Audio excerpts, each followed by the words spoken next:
Welcome to our guide on how to fix Messenger not working on your PC. If you're facing issues with Messenger, here are some steps to help you troubleshoot and resolve the problem. First, try restarting your device. A simple restart can often resolve temporary glitches or conflicts that may be causing Messenger to not work properly. Next, check your internet connection. Ensure you have a stable internet connection and consider switching between Wi-Fi and mobile data to see if the issue persists. It's also important to check for device updates. Make sure your device's operating system is up to date, as outdated software can sometimes lead to compatibility issues with apps like Messenger. If you're using a VPN or proxy service, try disabling it temporarily. These services can sometimes interfere with the app's functionality and cause it to not work as expected.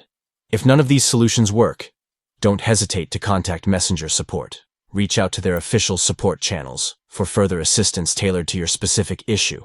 By following these steps, you should be able to troubleshoot and fix Messenger not working on your PC. Don't let technical issues disrupt your messaging experience. Get back to seamless communication with these helpful solutions.